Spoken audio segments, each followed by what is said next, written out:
This is the day that the Lord has made. Let us rejoice and be glad in it. Good morning and welcome to the Annisquam Village Church. Know that wherever you are on your spiritual journey and wherever you are physically located, you are warmly welcomed and deeply accepted here. My name is Reverend Sue, and I have the great blessing and privilege of being the pastor of this wonderful church. This morning, we joyously welcome Swami Yogatmananda and our friends from the Vedanta Society of Providence as we celebrate the historic occasion of Swami Vivekananda's visit here, his first of two visits in 1893, as well as his groundbreaking talk at the World's Parliament of Religions. To begin our service, or continue centering into our service this morning, Swami Yogatmananda will lead us with the sacred sound of Om.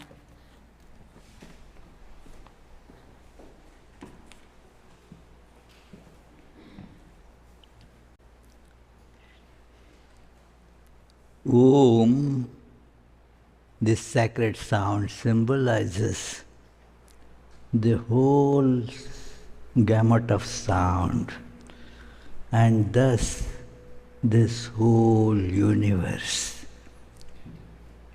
This is combination of three sounds. The beginning, as the sound originates in the throat here, then where it ends,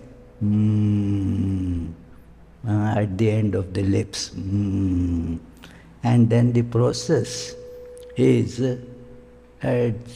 designated by oo.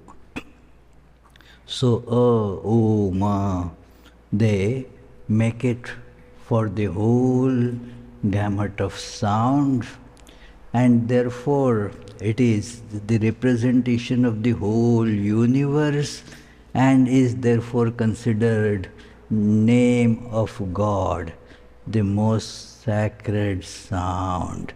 So let us feel that sound coming up. It is very similar to the Christian idea expressed by John, that in the beginning was the Word was with God, the Word was God.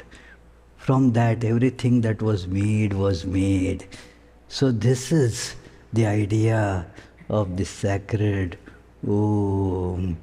Let us feel that our forms are getting merged in this great sound.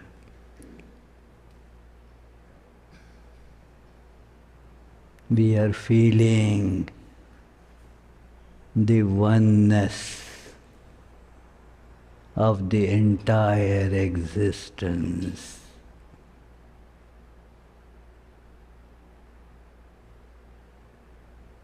We are feeling our intrinsic divinity.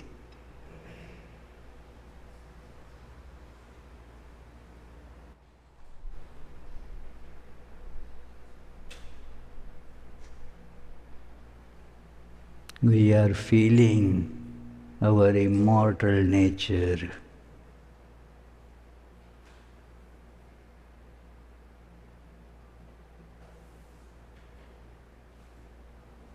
There was never a birth for us. No death will be there for us.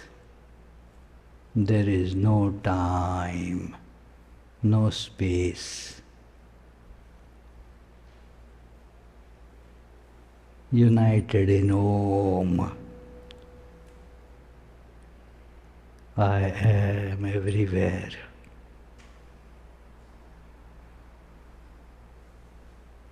I am all the time.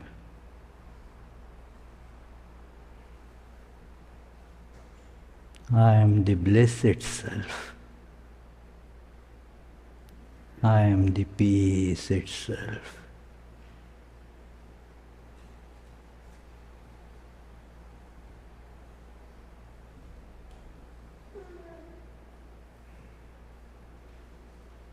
Let us recite Om 3 times, feeling this oneness.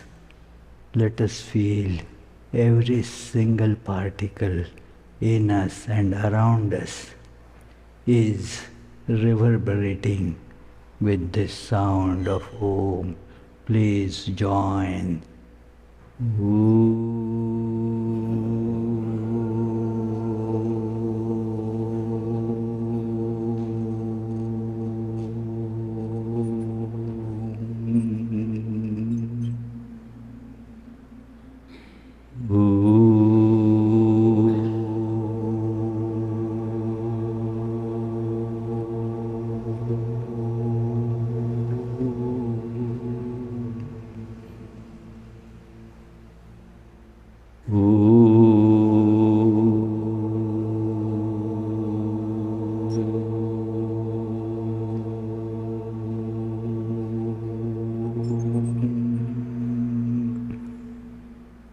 Shanti, Shanti, Shanti. Peace, peace, peace.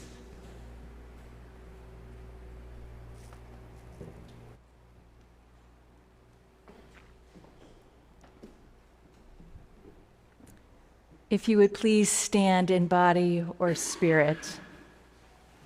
For our opening prayer, this is from the Christian monk, Thomas Merton, who was deeply involved in interreligious dialogue. Please join with me. O God, we are one with you. You have made us one with you. You teach us that if we are open to one another, you dwell in us.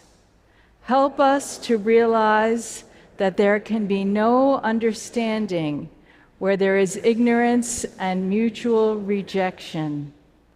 O God, in accepting one another wholeheartedly, fully, completely, we accept you and we thank you and we adore you. We love you with our whole being. Because our being is in your being, our spirit is rooted in your spirit. Amen. Please be seated.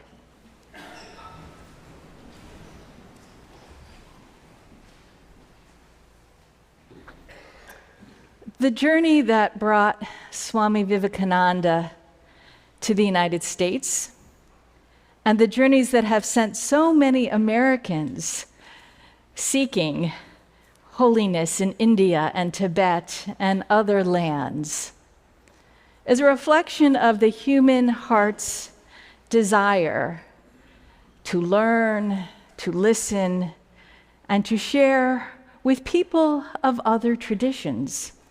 And whenever we do this, as we will today, there exists the potential for us to be transformed and spiritually expanded by these encounters.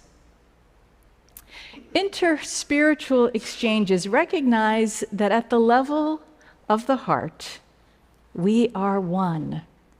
That through building friendship and community with people from other traditions beyond our own, we can contribute to our own individual awakening and even to world peace and harmony.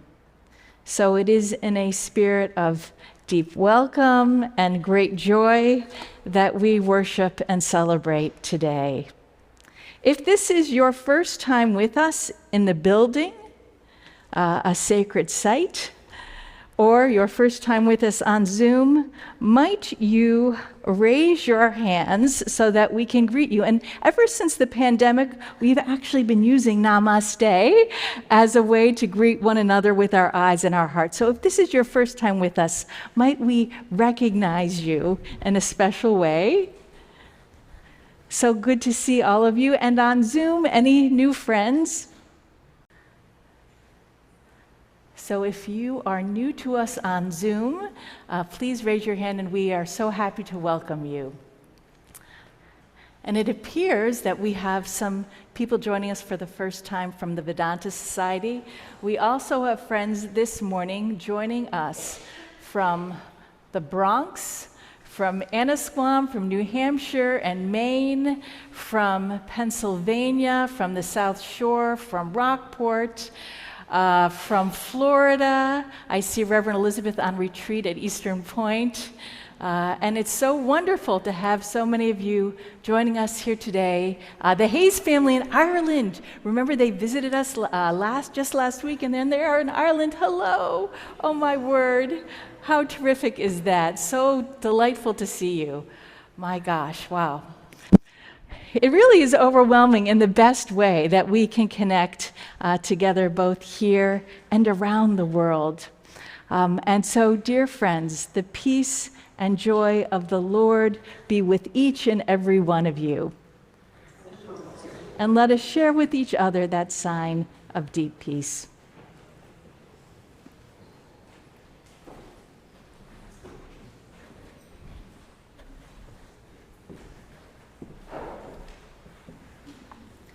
Our opening song is the mission song. It will be offered by the ABC choir. You are welcome to sit for this and join in the song if you dare.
Our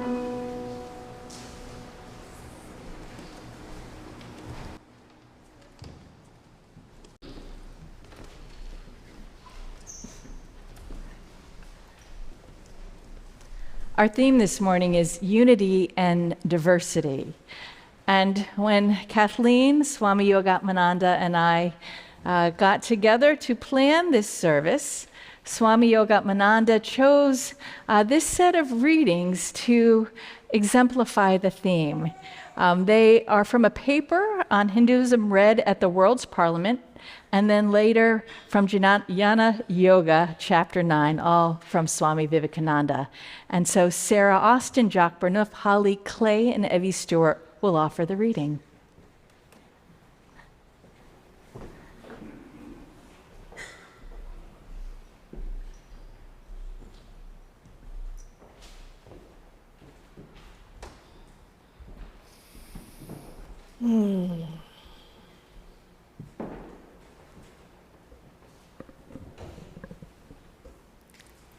To gain this infinite, universal individuality, this miserable little prison individuality must go. Then alone can death cease when I am alone with life. Then alone can misery cease when I am one with happiness itself. Then alone can all errors cease when I am one with knowledge itself.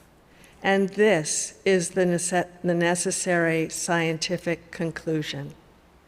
Science has proven to me that physical individuality is a delusion, that really my body is one little continuously changing body in an unbroken ocean of matter. And unity is the necessary conclusion with my other counterpart, soul.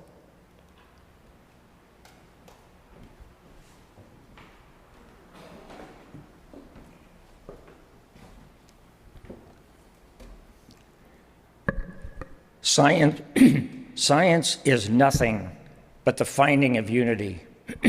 As soon as science would reach perfect unity, it would stop from further progress because it would reach the goal. Thus, chemistry would not progress farther when it would discover, well, one element out of which all others could be made. Physics would stop when it would be able to fulfill its services in discovering one energy of which all others are but manifestations. And the science of religion become perfect when it would discover Him, who is the one life in a universe of death. Him who is the constant basis of an ever-changing world. One who is the only soul of which all souls are but delusive manifestations. Thus it is through multiplicity and duality that the ultimate unity is reached. Religion can go no farther. That is the goal of all science.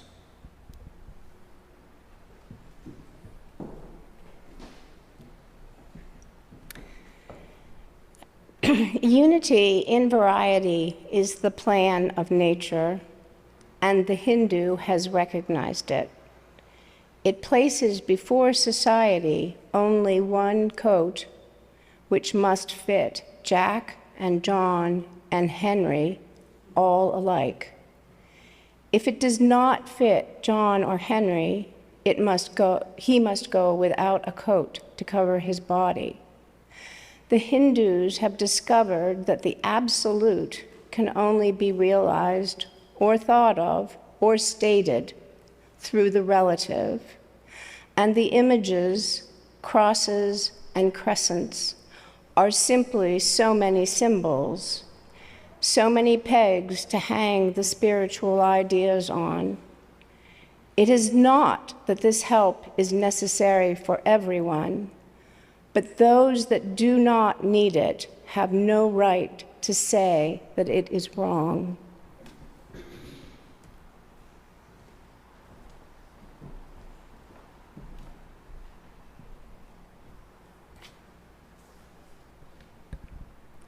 Each individual is like a bubble, and the nations resemble many bubbles. Gradually, these nations are joining, and I am sure the day will come when separation will vanish, and the oneness to which we are all going will become manifest. A time must come when every man will be as intently practical in the scientific world as in the spiritual, and then that oneness, the harmony of oneness, will pervade the whole world. The whole of mankind will become jivan muktas, free whilst living. We are all struggling toward that one end, through our jealousies and hatreds, through our love and cooperation. A tremendous stream is flowing toward the ocean, carrying us all along with it. And though the straws and scraps of paper we may at times float aimlessly about, in the long run, we are sure to join the ocean of life and bliss.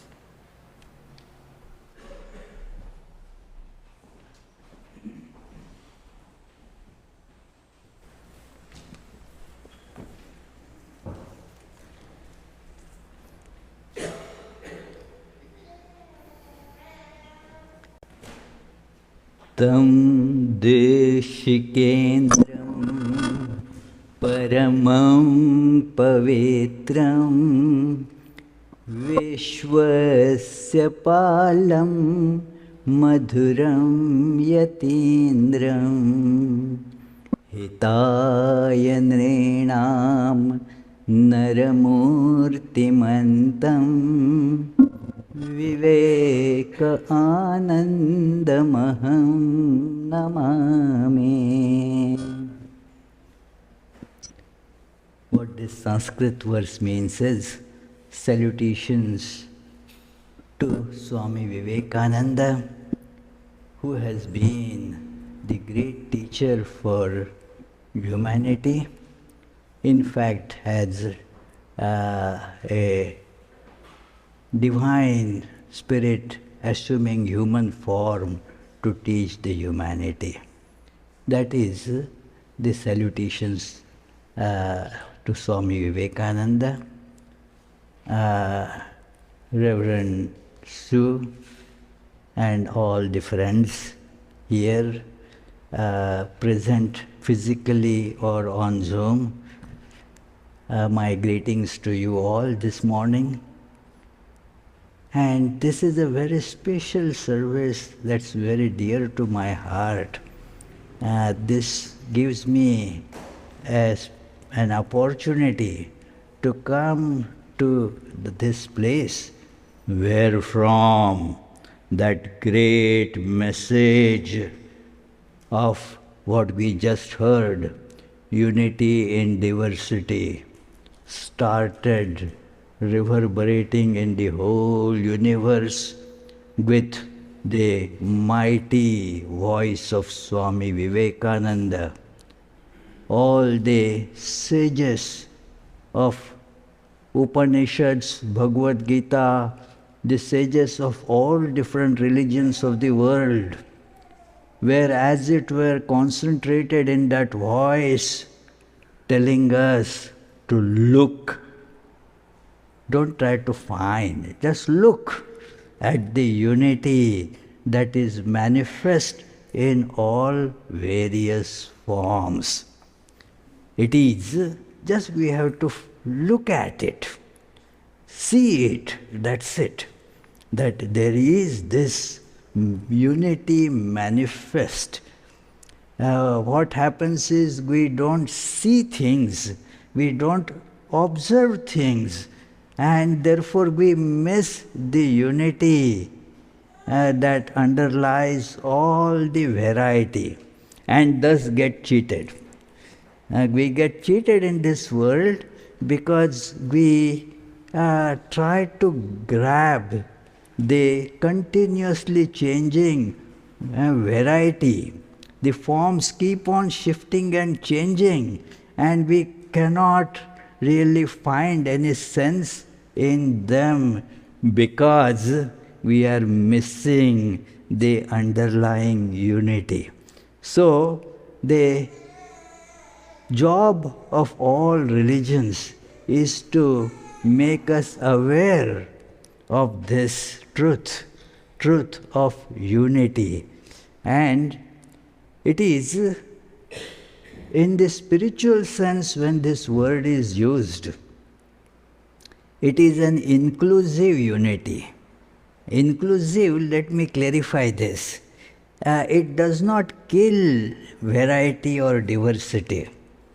It includes it without hurting it.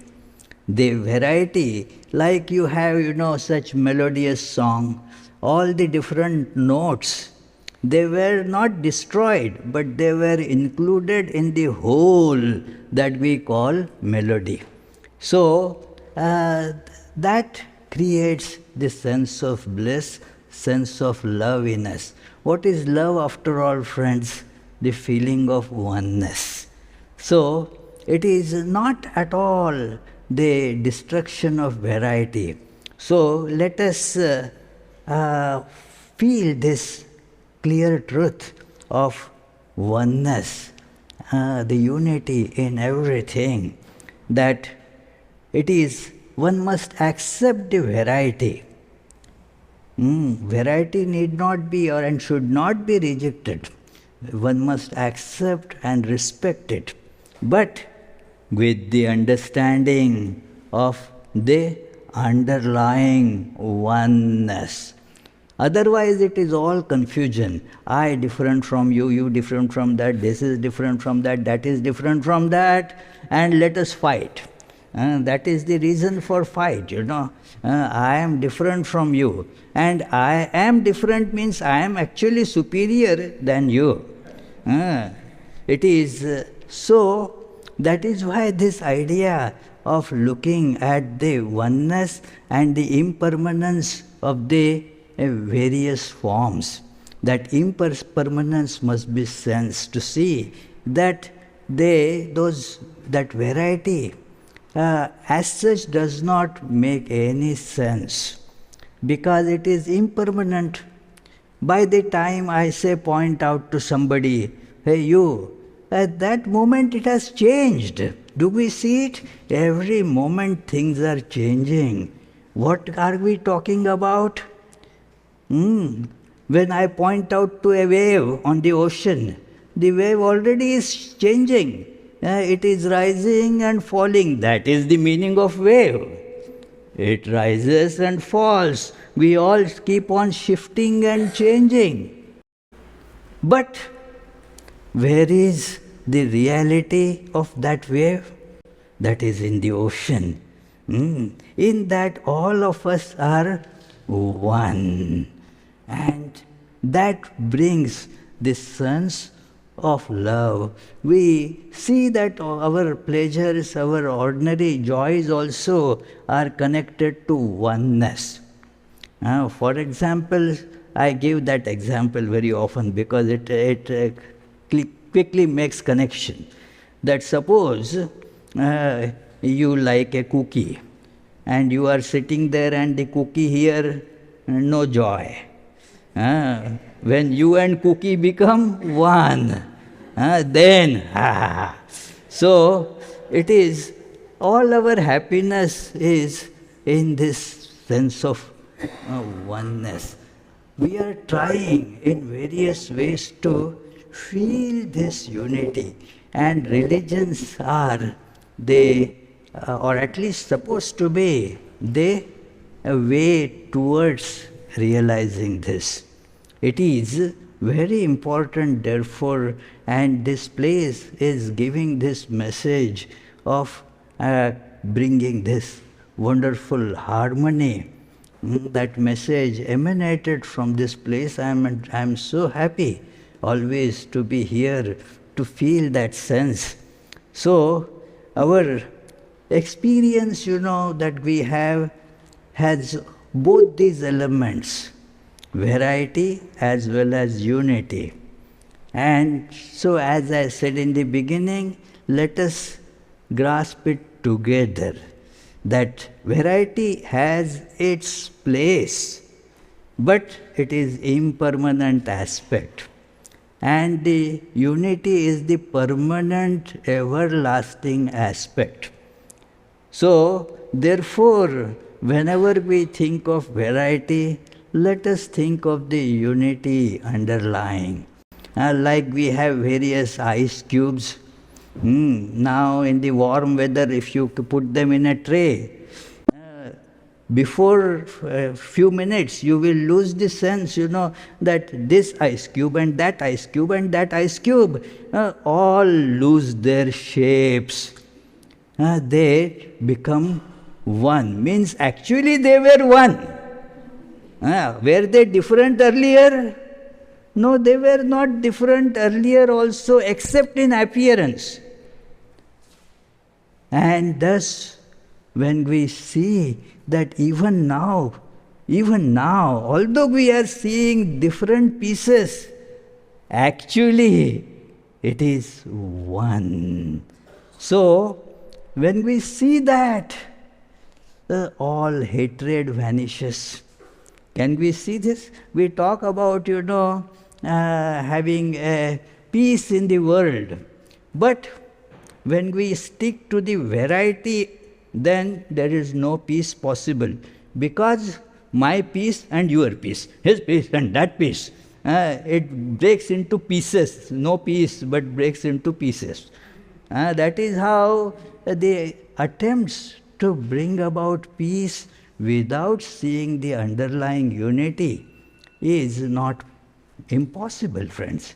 It is basically illogical to expect peace without seeing our interconnectedness. So, this is where this has been clearly shown by Swami Vivekananda, that we just had a beautiful reading about different places that Swami Vivekananda has spoken about this unity in diversity. This is the plan of the nature.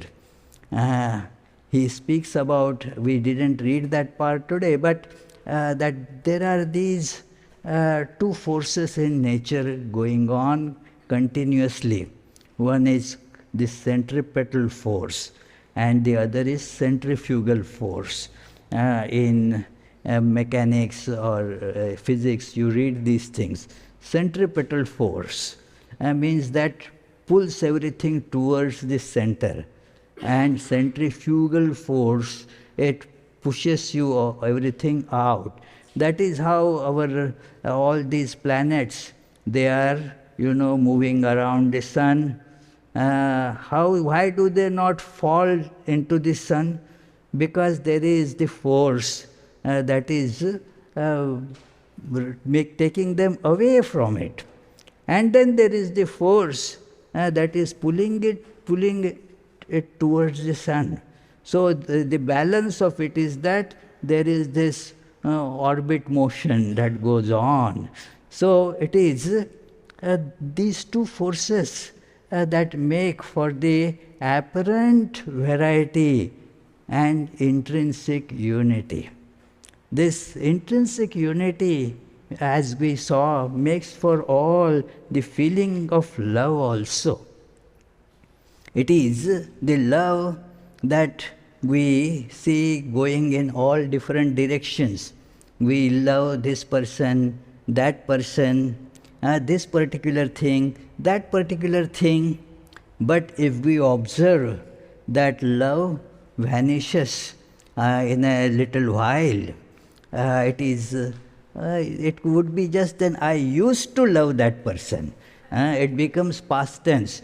In children, you can see it very easily. They like one toy, they really bring roof down by crying, now I want that.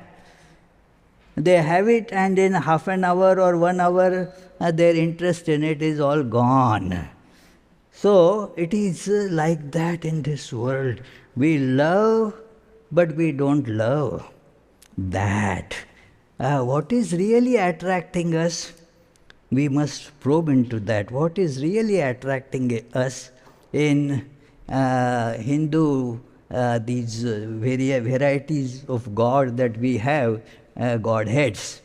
One is Krishna, very popular Lord Krishna, whose that divine song, Bhagavad Gita, the song of the divine, has become very popular throughout in different religious cultures.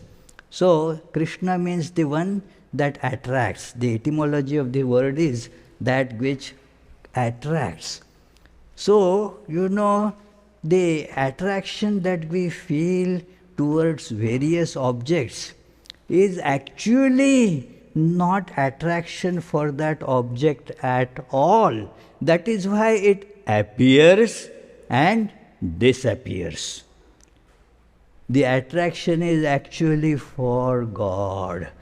So there that we are all one. We can love God alone, and God alone responds to our love. All other things, the love is a temporary feeling that comes and goes, but the real love is for God. And so we will be able to love each other much, much better if we see God in them. If we see God in them, then we can love them, irrespective of, their shortcomings, their problems. Still we will be able to love everyone because we see God in them. Let me take the example of cookie again, that if you love the cookie, then if it is broken in a piece here, there, where as long as you are aware of the inner substance, you don't care for the external shapes. So when we see somebody who has a different pattern of behavior, is not cultured, is attired in a somewhat strange manner, we won't care for that. We will see the inner substance there. God, that same God is in all, including this. So this feeling of oneness is what needs to be cultivated strongly. This cultivation of unity is, I would say, the true spirit of religion. That yes, we are one. I was telling Sudha the other day, we can think of that beautiful song sung in many churches.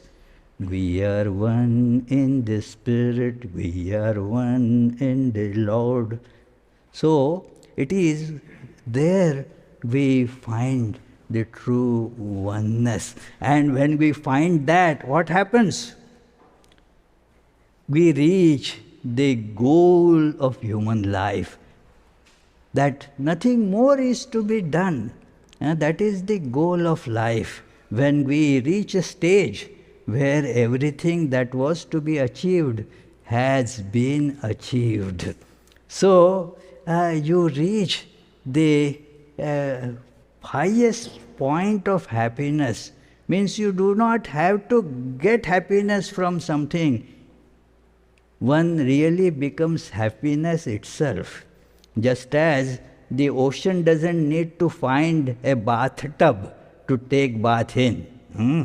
Ocean is always there, it is water. You know how where the ocean can take bath. So just like that, we don't need to find joy here and there. We are bliss itself. So this is how the sense of unity brings us to that. So friends, let us determine to strive for that. Let us take inspiration from Swami Vivekananda's literature, his personality, his life, and we will find a great treasure to strive for this unity. You can take up message from any religious discipline. If you probe a little bit, you will see that it leads us to this ultimate unity. I am again thankful to Reverend Sue and everybody like our Kathleen who made today's service possible, and also thank you all. Namaste. Providing description of Swami Vivekananda, his global mission, local as well as global. So, although a person from India, his message is global for everyone. So that is the idea in this beautiful Bengali song. It was composed by one of his brother disciples, Swami Abhedananda, who was in United States for about 20 years, preaching all over United States, although he was stationed in the Vedanta Society of New York. So, a great composer of Sanskrit and Bengali. So it is a wonderful song. You will, if you can join in singing also, but difficult Bengali, you know, so. Yeah.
Dhara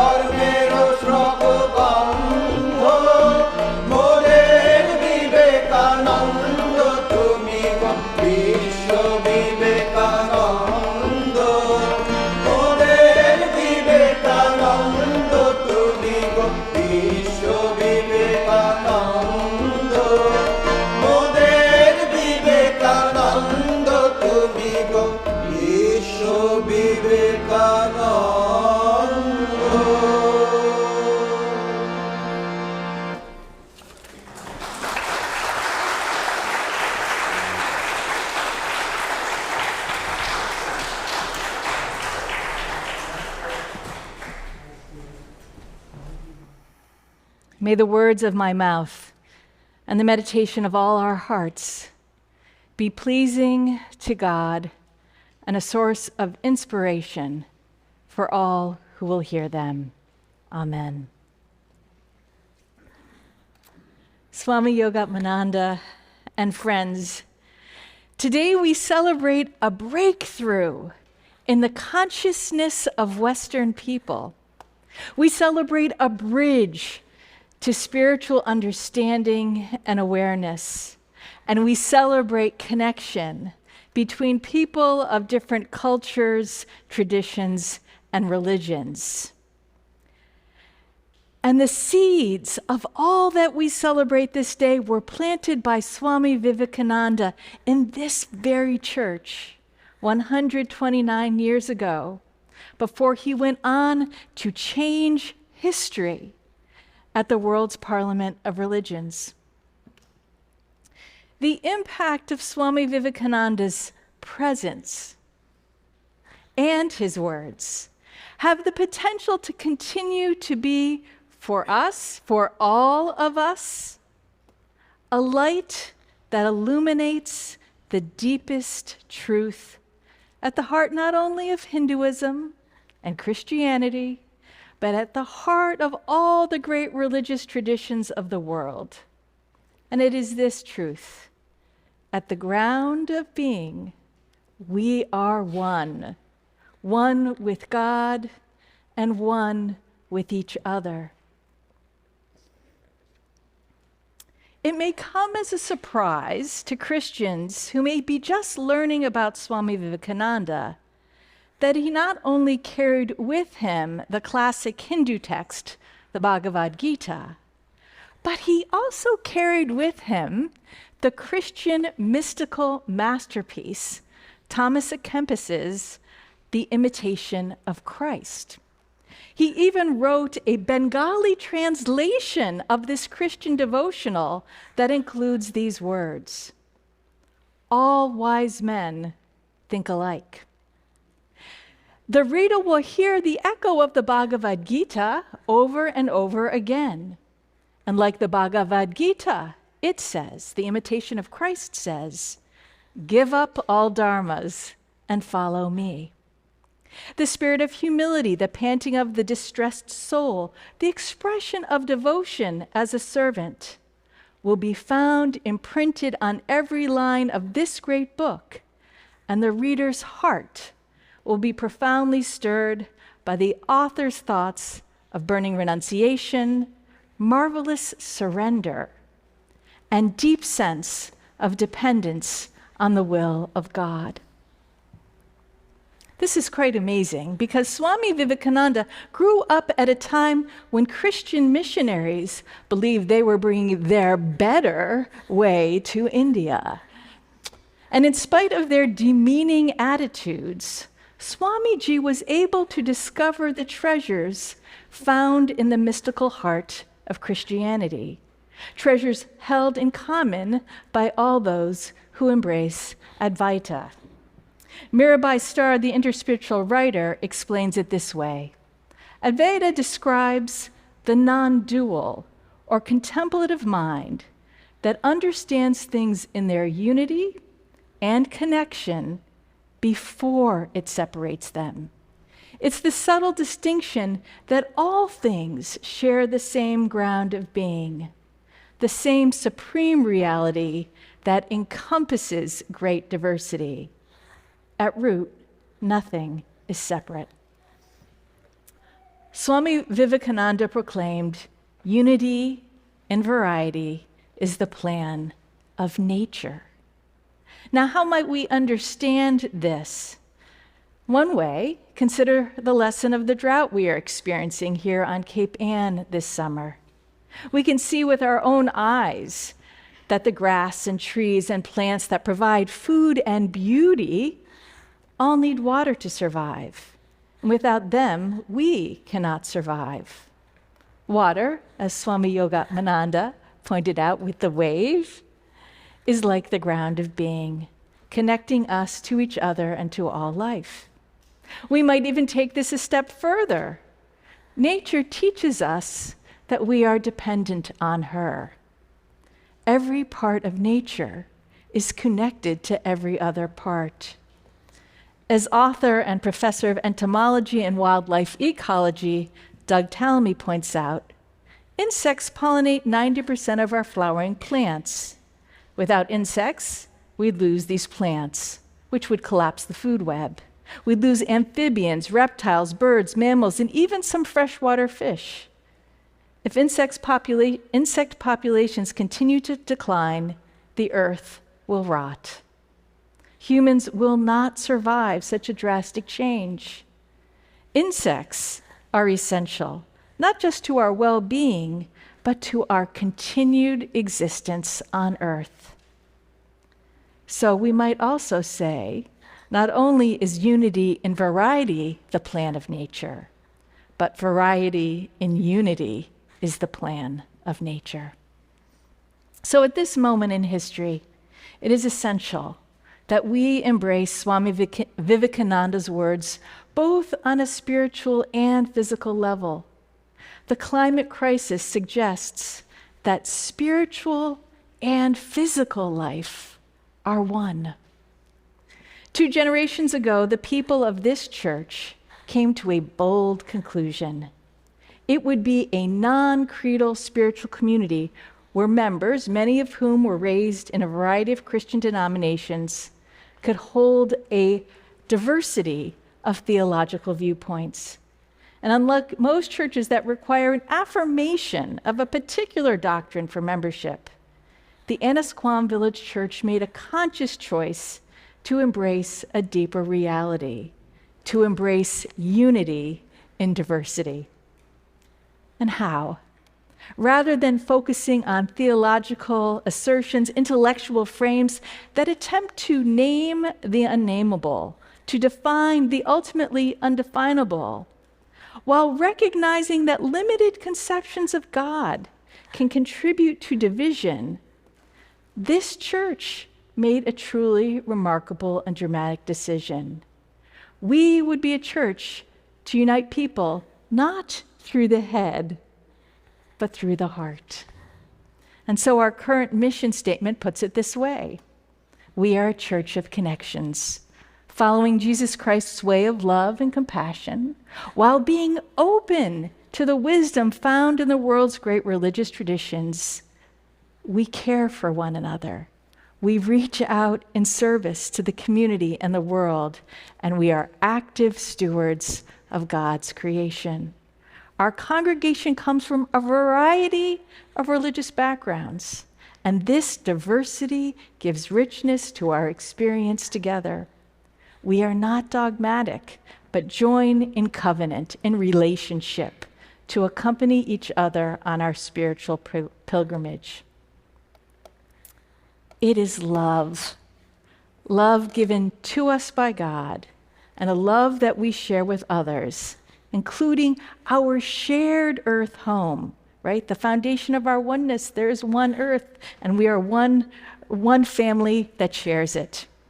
It is love that is the ground of being, which enables us to embrace unity in diversity. Today, it's impossible for us to know the myriad ways Swami Vivekananda's historic visits to Annisquam and the world's parliament of religions have influenced this particular community. But I suspect if he were to return to this church today, he would have a smile on his face. He would be overjoyed to see all of us together. And he might even say, a tremendous stream is flowing towards the ocean, carrying us all, Hindus and Christians, Buddhists and Muslims and Jews, the spiritual but not religious, agnostics and atheists, and everyone else along with it. And though like straws and scraps of paper, we may at times float aimlessly about, in the long run, we are sure to join in the ocean of life and bliss. Amen. We will hold a minute of silence before we continue with our prayer.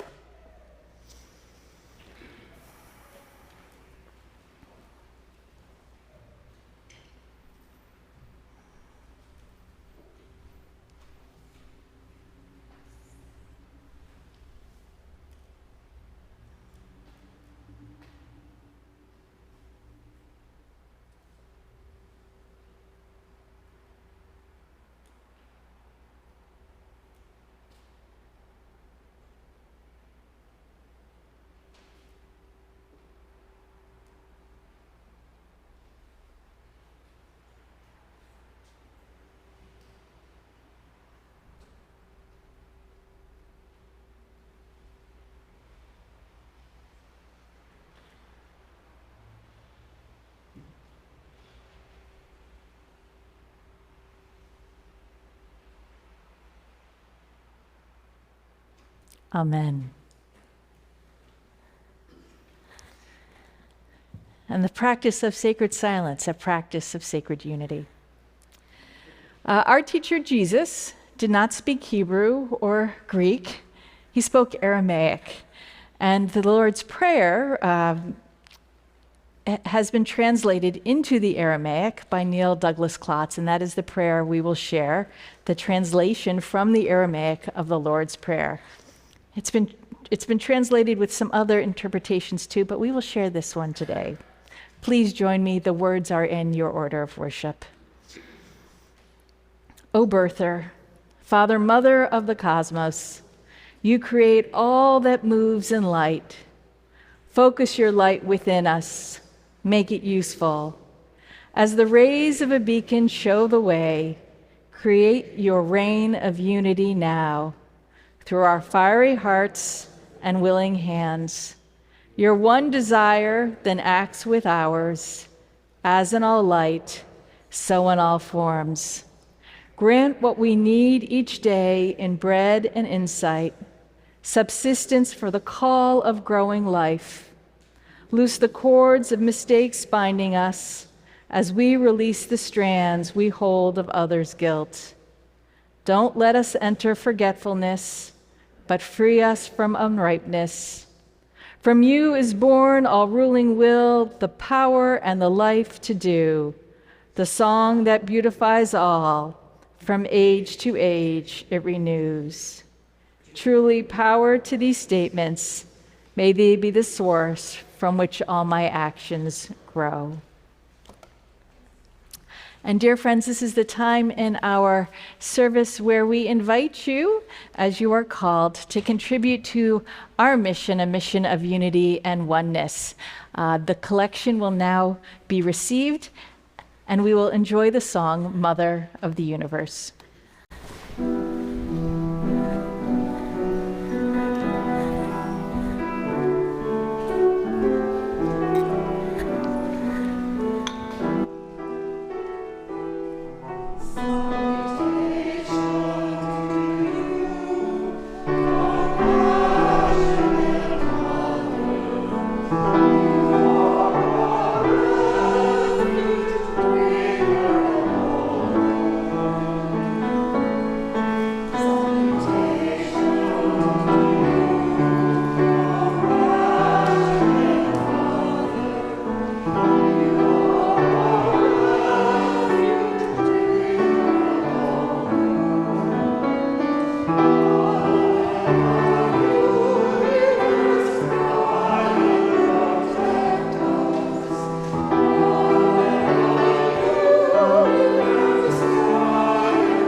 friends, I get an opportunity to come to this place, or even when I'm thinking of this place, my heart gets filled with gratitude because this is the original place where Swami Vivekananda gave his first ever lecture.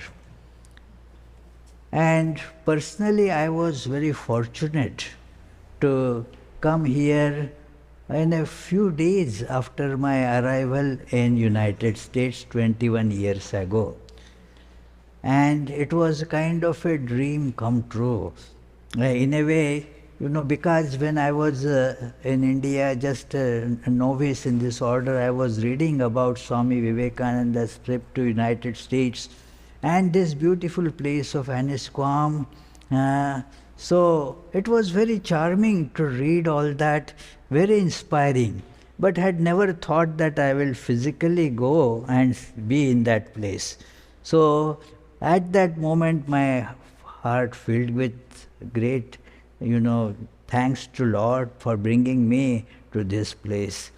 And it happens every time I come here.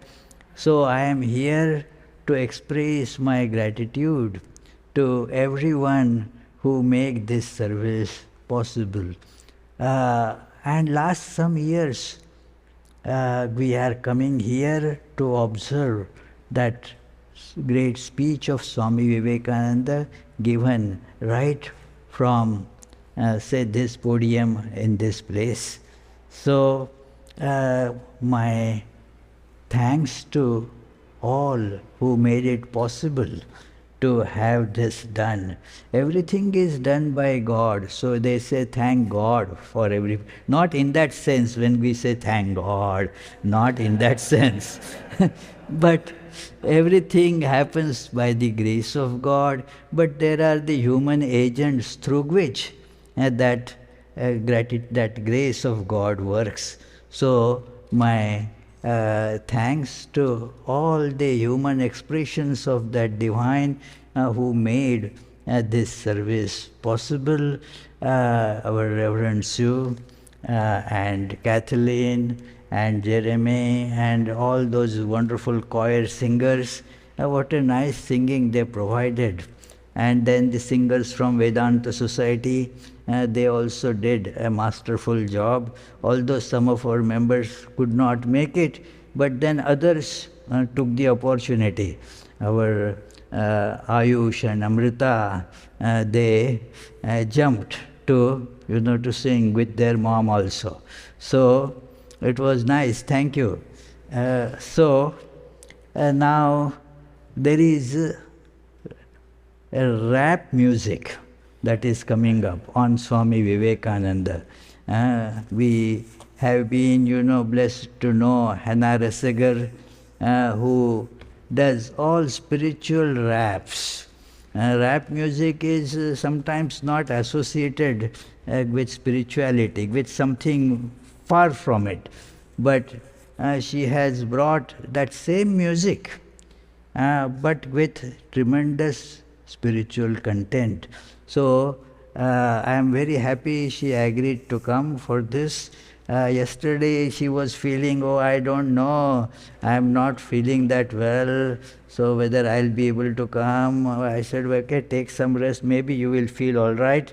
And then in the morning she emailed, hey, I am coming. So, Hannah, please.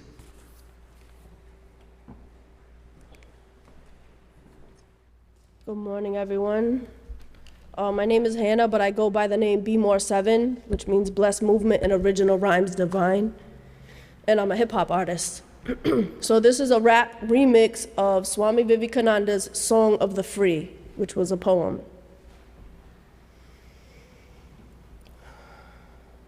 The sun never says to the earth, you owe me. Awaken, arise, get to know me. Stop not till the goal is reached, stop not till the goal is reached.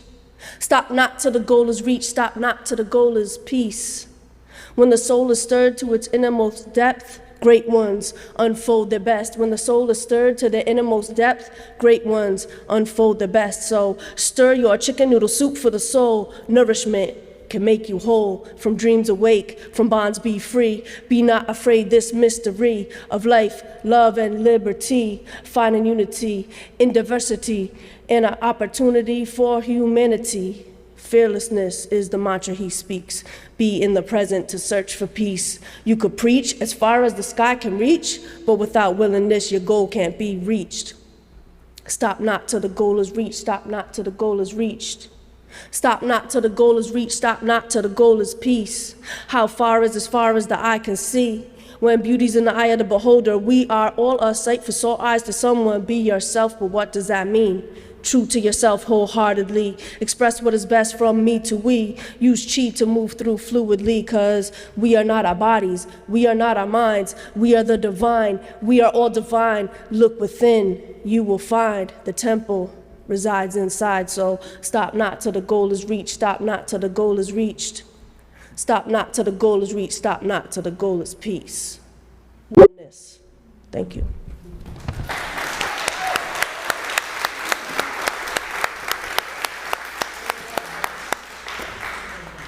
I suspect that was a first for the village church, but hopefully will not be the last. I add my thanks to the manifestations of the divinity that made today possible, and a special word of thanks to all who traveled from Providence. That's not a short trip to come here. Your presence is greatly appreciated. For those who are preparing food for us that we will soon have, your presence is greatly appreciated. To Rick, I think I'm wrapping the announcements. You've inspired me, Hannah. Thank you to Rick. To everyone on Zoom who made time.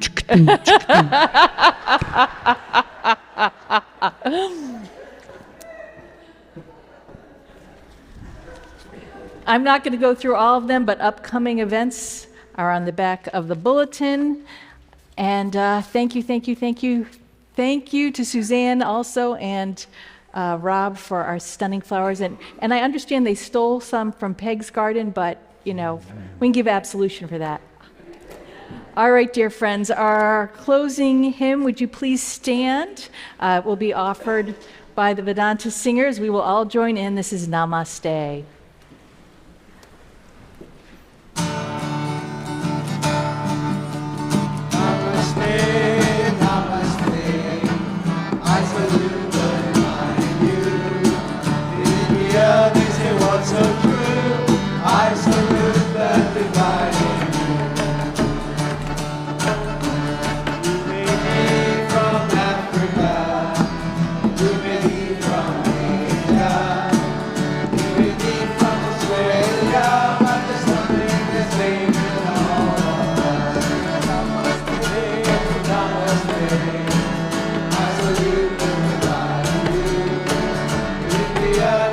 What's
words of benediction.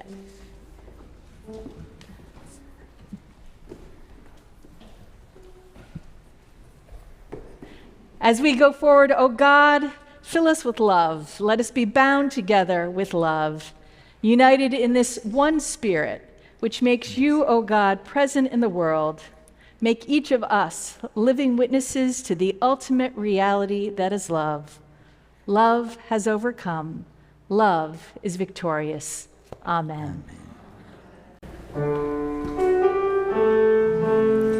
Shall we leave together?